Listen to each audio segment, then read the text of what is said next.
लड़ाई में नागरिक एक महत्वपूर्ण भूमिका भजवता હોય છે અને એ નાગરિક ટ્રેપ માટે કે ડિસ્પ્રોપોર્શનેટ એસેટ્સ માટે અરજી કરે છે અને નાગરિકની અરજી ઉપરથી કેસ દાખલ થાય છે અને ઘણી વખતે એવું ધ્યાન ઉપર આવ્યું છે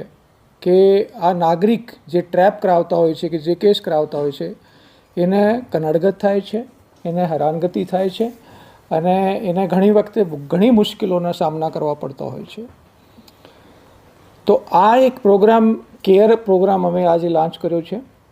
કેરના મતલબ છે caring for applicant and responding effectively, એટલે એને માટે તમામ પ્રકારની સુવિધાઓ અને તમામ પ્રકારની કોઓપરેશન અને સહાયતાઓ અમે એસીબી નાગરિકને કરશું. આજે અમે આ રિપબ્લિક ડેના સંદર્ભમાં અને આ શુભ અવસર ઉપર આજે અમારા એસીબીના તમામ કર્મચારીઓ અને તમામ અધિકારીઓ એક નાગરિક જે ફરિયાદ કરી છે એને ઘરે જઈને મળ્યા છે અને મેં પણ એક જે કલેક્ટર ઓફિસ નજીકમાં એક ફરિયાદી રહે છે મુકેશભાઈ ચૌહાણ, એમને ઘરે ગયા હતા. એ એએમસી મેં ફરિયાદ કરાવી હતી, એની એફઆઈઆર દાખલ થઈ ગઈ, ચાર્જશીટ થઈ ગઈ છે. તો એને મળ્યા, એને કોઈ કનડગત થાય છે કે નહીં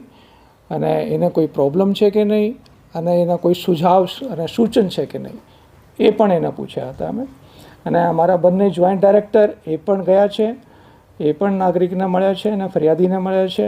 અને જોઈન્ટ ડાયરેક્ટર બીપીન હેરિયા સાહેબ એ બે નાગરિકોને, બે ફરિયાદીઓને મળ્યા છે. એ રીતે અમારા તમામ કોન્સ્ટેબલ, તમામ કર્મચારીઓ, અધિકારીઓ એ આ તમામ ફરિયાદીઓને